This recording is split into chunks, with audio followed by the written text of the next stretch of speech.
kaming pagkain. Wala kaming inumin. Lahat kami wala dito. Sa Tacloban, Leyte, humagupit ang Super Typhoon Yolanda, ang isa sa pinakamalakas na bagyong naitala sa daigdig na nalalasa sa Kabisayaan noong 8 ng Nobyembre 2013.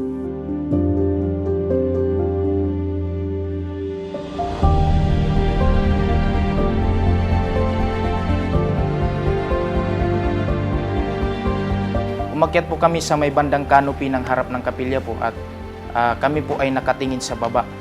At nung unti-unti na pong inuuga lahat po ng bubong, nagsisiliparan na po yung mga yero, sininyasan na po namin yung mga tao na umakyat po dito sa taas. Kung hindi naipit ng malalaking basura yung misis ko, hindi sana yun namatay. Makita ko yung mga anak ko. Nakagapos siya ng maraming basura. Natamaan siya dito ng malaking kahoy. Yun palang ikinamatay niya. Nagsisikap na magkaroon kami ng sariling tinitirahan kasi nasira po ang bahay namin nung kasagsagan ng bagyo po.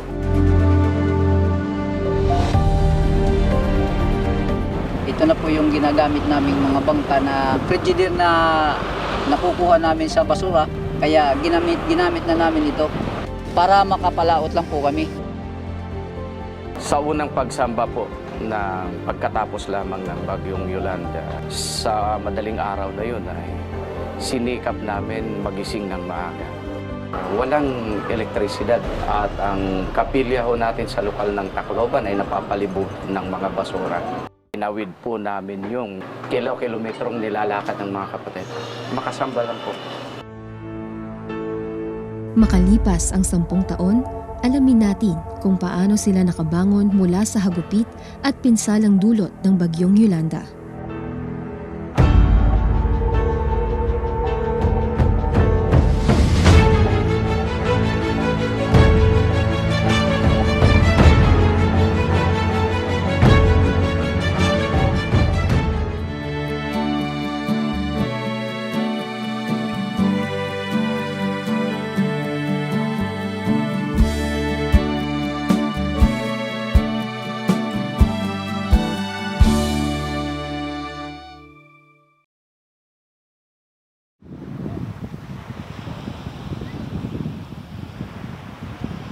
Bago mag-Yolanda po ay medyo nakakaangat naman sa buhay dahil sa ang hanap buhay namin ay mayroon kami 5 bangka na pinagkukunan namin sa dagat.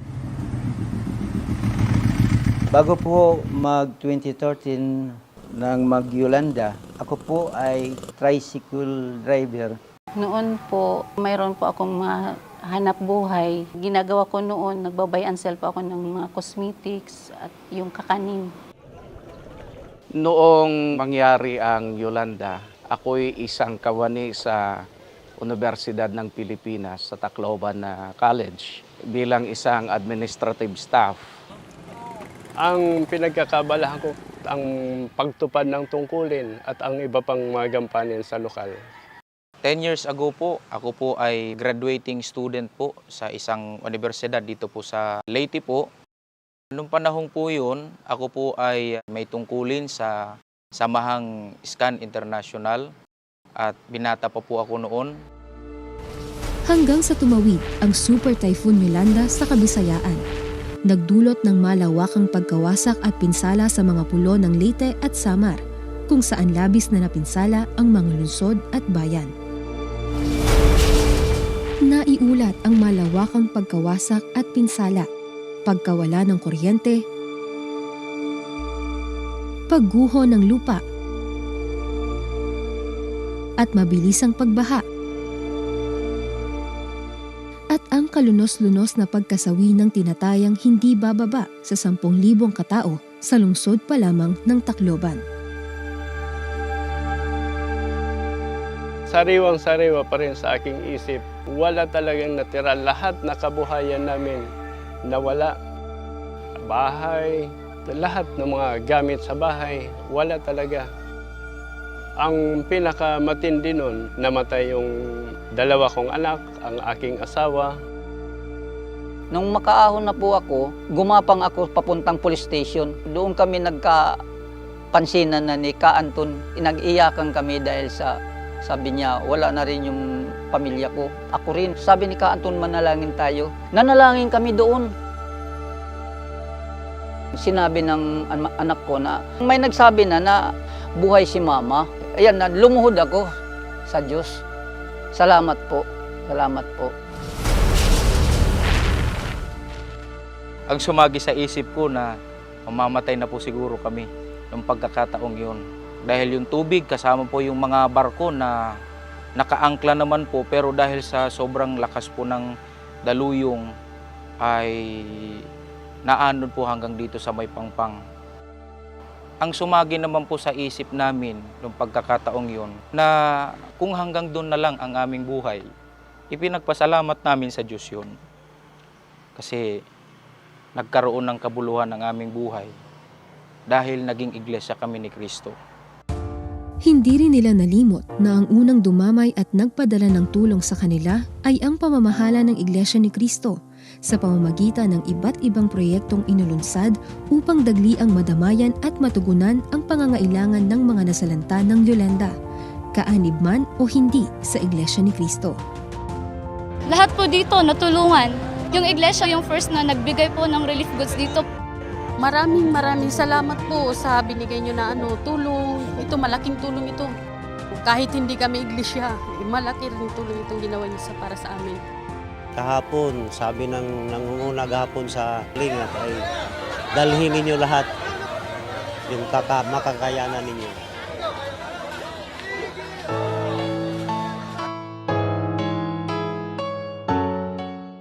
Dumating ang panahon na para akong natutruma sa pagkakataong yun. Pero nung dumating ang ipinapadala ng pamamahala ng mga kasangkapan upang magpaalala, magpalakas, namamalagi po ang aming pagtitiwala. Taos-puso po kaming nagpapasalamat sa ating pong pinakamamahal na tagapamahalang pangkalahatan ng Iglesia ni Kristo. Ang kapatid na Eduardo V. Manalo, lagi po silang nakabantay, iniisip ang kalagayan ng iglesia. Sa tulong ng pamamahala na binigyan kami ng agarang tulong, kaya kami nakapagpatuloy, nakarecover. Mabuti na lang po na talagang ang Diyos nagbibigay po ng pangangailangan ng kanyang mga alipin sapagkat hindi ko inaasahan na magkakaroon kami ng uniforming pangtupad. Mabuti na lang po nung maglingap. Sa awa ng Diyos, may dumating sa amin. Binigyan po ako ng damit, pantupad ko. Tuloy-tuloy pa rin namin, tupad ng aming tungkulin. Salamat sa pamamagitan ng pamamahala. Ang Diyos muling nagpakita sa amin ng kagandahang loob. Dumating ang panahon na binigyan kami ng pamamahala ng Iglesia ni Kristo, kapatid na Eduardo V. Manalo. Sabi ko, salamat po, salamat po. Masaya kami dahil mayroon na kaming pwedeng paggastusan. Binibili po na namin sa Ormoc pa. Nakapagpursigi ako ng 7 bangka uli noon. Ang pinakamalaking lingap na aming natanggap ay talagang galing sa pamamahala ng iglesia. Yung paglingap na yon, hindi yun napatid. Kahit noong recovery period na, ay nandun pa rin.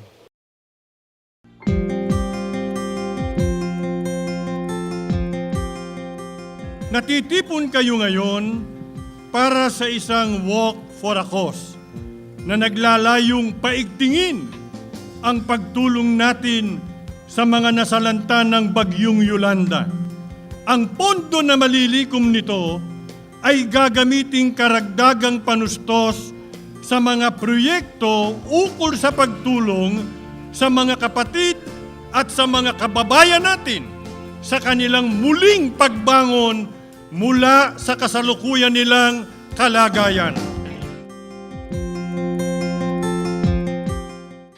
Lalo nilang nadama ang pangmamalasakit ng tagapamahalang pangkalahatan, ang kapatid na Eduardo V. Manalo sa kanilang buhay espiritual nang pinangasiwaan ang isang tanging pagsamba sa Tacloban City para ipagunita sa kanila ang mga aral ng Panginoong Diyos at patuloy na gabayan sila kung paano dapat harapin ang mga pagsubok na kanilang pinagdaraanan. Hindi nagtagal ay bumangon ang isang self-sustainable resettlement community sa Alang-Alang, Leyte at maging ang mga livelihood projects.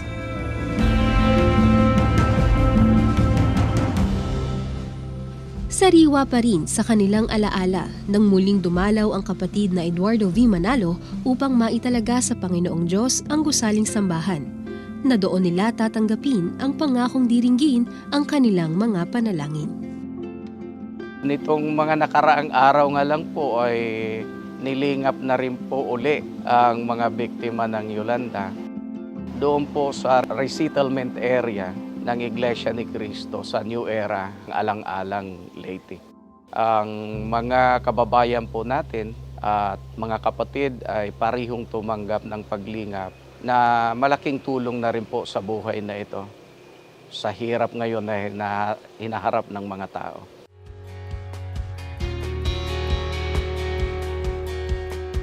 Mula noon hanggang sa taong ito, ay hindi napatid ang pagtulong ng pamamahala sa pamamagitan ng lingap sa mamamayan at medical mission. Isa pa rin na ipinagpapasalamat namin kay kapatid na Eduardo B. Manalo na mula po nung sakuna ng Yolanda ay taon-taon po nagsasagawa ng ganitong lingap, patuloy ang pamimigay sa lahat ng pangangailangan ng mga kapatid. Hindi lang sa kapatid sa Iglesia ni Cristo, ganun din sa mga mamamayan na hindi pa natin kasama sa loob ng Iglesia. Malaking tulong na rin po ito. Malaking kabawasan ng mga gastusin sa araw-araw. Nagpapasalamat po ako. Isa po ako sa mga nabigyan ng gamot, na check-up. 10 taon ng pakikibaka upang makaahon, ngunit nakasagupa pa rin ng iba pang pagsubok. Pag COVID-19, wala na kaming export na alimasag ng mga buyer. Hindi na nakakarating dito. Nang mag-project na ang embankment, mas lalo na hindi na ako nagpursige sa bangka dahil sa wala na akong dadaungan. Dalawa na pong mabigat na pagsubok ang masasabi kong naranasan ng aming pamilya. Yung Yolanda at yung pandemic na nangyari. Sa mga pagkakataong iyon, wala ho kaming ibang inasahan kundi ang Panginoong Diyos. Sa Kanya namin inilagak ang buong kapalaran namin. Nung nagkaroon po ng pandemya, karoon ng panibagong pagsubok ang kabuhayan ng mga kapatid, hindi ko po naranasan na nagkaroon ng pandemya. Kasi kahit may pandemya, marami pa rin mga pasyente na pumupunta sa akin para magpa-therapy. Kung paano nila napagtagumpayan ang panibagong pagsubok sa kanilang buhay, ay ito ang kanilang pagtugon. Natutuhan namin magtiis at magtiyaga sa mga hirap na dinanas noon. Laging magtiwala sa Diyos, ano man ang mangyari. Doon ko naman nalaman yung himala ng Diyos, ang tulong niya.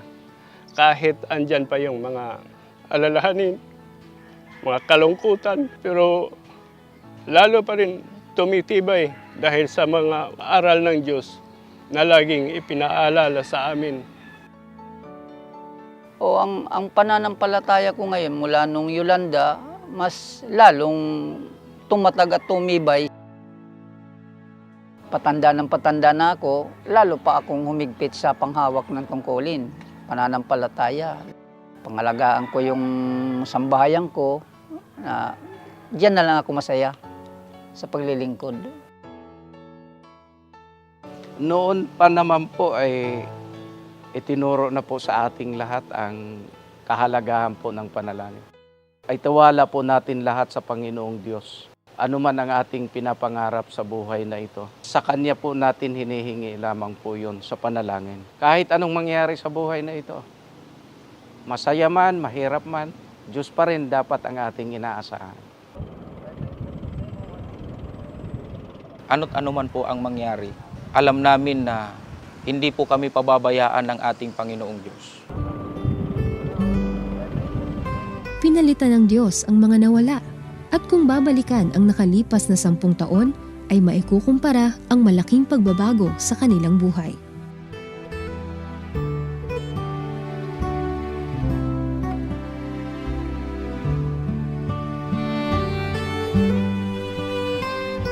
Sa loob ng 10 taon ay masasabi ko pong malaki din ang ipinagbago sa buhay.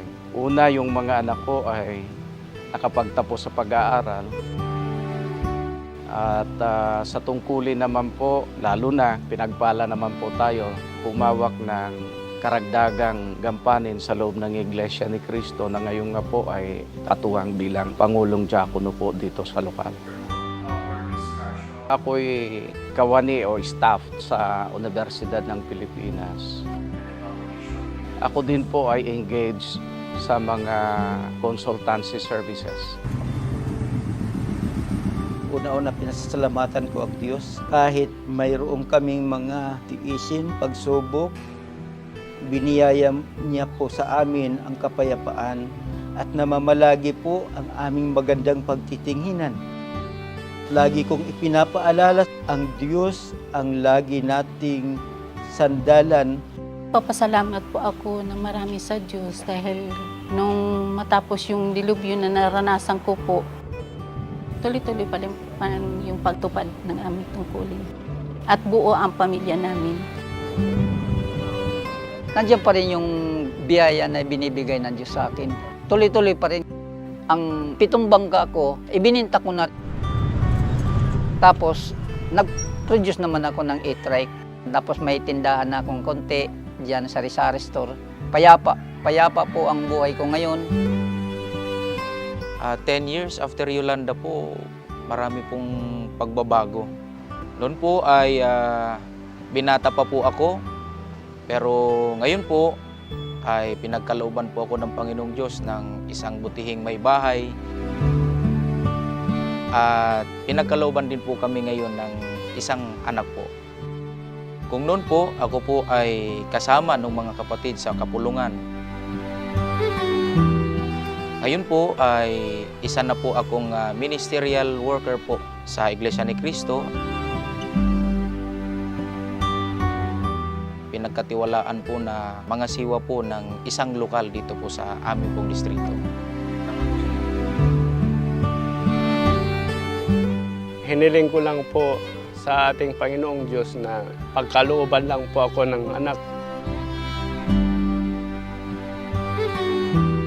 Pinagkalooban po ako ng anak, hindi lang po 2, dinagdagan pa ng 1. Kaya ngayon, 3 po yung anak ko sa pangalawa kong asawa. Ang asawa ko ngayon po ay isang diakonisa. Kung nawala man sa akin ang kabuhayan noon, pinagkaloob ng Diyos, higit pa sa inaasahan ko nung una. Marami pasyente na pumupunta sa akin para magpa-therapy. Ang anak ni kapatid na Anton na nakaligtas sa dilubyo ng bagyong Yolanda ay isa ng ministerial worker sa ngayon. Pinag-aral ko rin pagka-ministro. Sa awa ng Diyos, naitaguyod ko naman hanggat makatapos siya sa kanyang pag-aaral. Ngayon, nasa Palanit, Samar, doon po siya nakadestino. Ang mga kautusan ng Diyos na itinuturo ng kapatid na Eduardo V. Manalo sa iglesia ang naging unang sandata nila kapag sumasapit ang kalungkutan, kung sila'y nasa gitna ng pagsubok at kagipitan. Panatag sila dahil batid nilang sila'y laging nasa gunita at alaala ng tagapamahalang pangkalahatan. Ano pang mga pagsubok na daanan dahil naituro na sa amin ng pamamahala ang kapatid na Eduardo V. Manalo kung paano ipagtagumpay, kung paano magtiwala sa Panginoong Diyos. Lalong manghawak sa Panginoong Diyos kahit ano pang mangyari. Yun po ang aming ipinagpapasalamat kasama ang aking sambahayan sapagkat yan lang po ang nagpapatibay at nagpapalakas sa amin. Nakahanda po ang aking buong sambahayan sa pagsunod at manatili kami sa aming karapatan. Noon pa man, damang-dama na po namin yung kanyang pagdamay sa mga kapatid at maging sa hindi kapatid.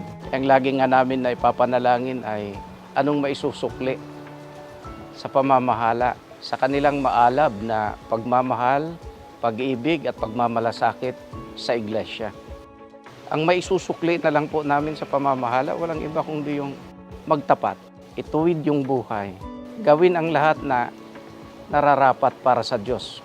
Ang sandata ko ay sumunod sa pamamahala ng Iglesia ni Cristo, kapatid na Eduardo Bimanalo. Kung ano ang mga tagubilin, sumunod sa Kanya, magpasakop sa Kanya.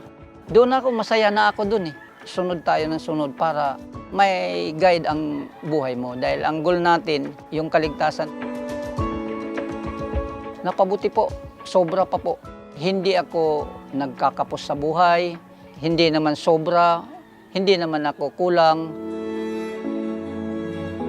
Kapatid na Eduardo Bimanalo, yung ginagawa po ninyong pagtulong sa amin, material man na bagay, higit sa lahat sa buhay naming espiritual, ay totoo pong napagyayaman namin sa aming mga puso. Lagi naming nagugunita sapagkat ang pagmamahal po na ipinadarama po ninyo sa amin ay pagmamahal po ng Panginoong Diyos sa buong iglesia. Ako po ay nagpapasalamat una sa Diyos at sa pamamahala na lampasan ko rin at naaliw po ako sa aking iniinda na tiisin.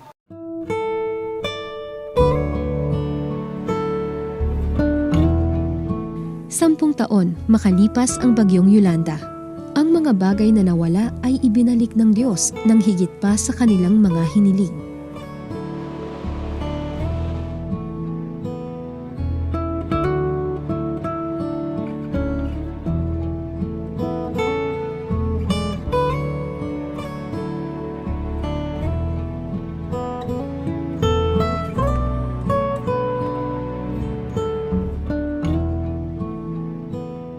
Taglay pa rin ang banal na tungkulin sa Diyos na di nila hinayaang maagaw ng trahedya at matinding pagsubok na dumaan sa kanilang buhay.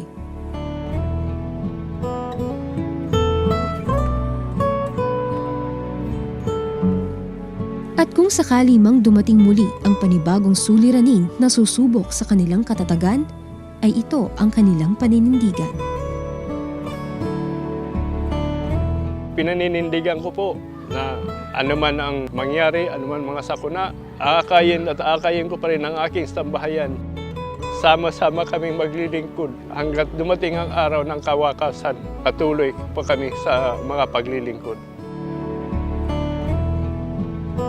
Sa harap ng Diyos po ang may papangako ko po sa Kanya. Sa kasaganaan man, sa kahirapan man, sa kalungkutan man, sa kaligayahan man sa buhay na ito, ay manatili pa rin yung kababaan loob natin sa harap niya. Na ang pag-ibig natin ay hindi sa mundong ito, kundi ang pag-ibig po natin ay maging lubos sa harap ng Diyos.